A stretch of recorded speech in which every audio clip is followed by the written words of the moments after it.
আসসালামু আলাইকুম বন্ধুরা। ছোটবেলায় যখন আমরা অঙ্ক করতাম তখন একটা জিনিস আমাদের খুব বেশি চিন্তা আসতো।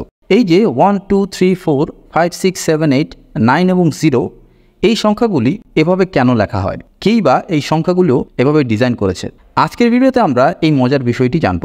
এই চিহ্নটিকে 1, এই চিহ্নটিকে 2 বলার গোপন কারণ হলো কোণ বা অ্যাঙ্গেল। যদি আপনি প্রাচীন সংখ্যার ডিজাইন খুব ভালো করে দেখেন তাহলে দেখবেন 1 নম্বরে শুধুমাত্র একটি কোণ রয়েছে, 2তে 2টি, 3তে 3টি, 4এ 4টি, 5এ 5টি, 6এ 6টি, 7এ 7টি, 8এ 8টি, 9এ 9টি এবং 0তে কোনো কোণ বা অ্যাঙ্গেল নেই।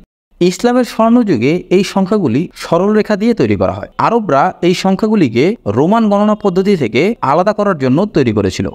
ত্রিকোণমিতির ব্যবহার করে তৈরি গণনার এই ইসলামী পদ্ধতি খুব তাড়াতাড়ি গণনার সর্বাধিক ব্যবহৃত পদ্ধতিতে পরিণত হয়। যদিও ত্রিকোণমিতির জন্ম ভারতে, কিন্তু বাগদাদের মুসলমানরা ত্রিকোণমিতিতে ভারতীয়রা যে ভিত্তি স্থাপন করেছে সেটিকে আরও প্রসারিত করেছিল।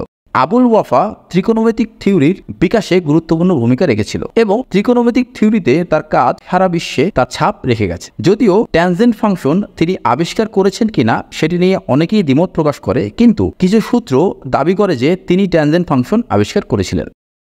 ইসলামী গণিতবিদরা ত্রিকোণমিতির উন্নতিতে খুবই গুরুত্বপূর্ণ ভূমিকা রেখেছিল, যা ম্যাথমেটিক্স জগতের উন্নতির পাশাপাশি অ্যাস্ট্রোনমি এবং আর্কিটেকচারের মতো গুরুত্বপূর্ণ ফিল্ডেও দরকারি ভূমিকা রেখেছে।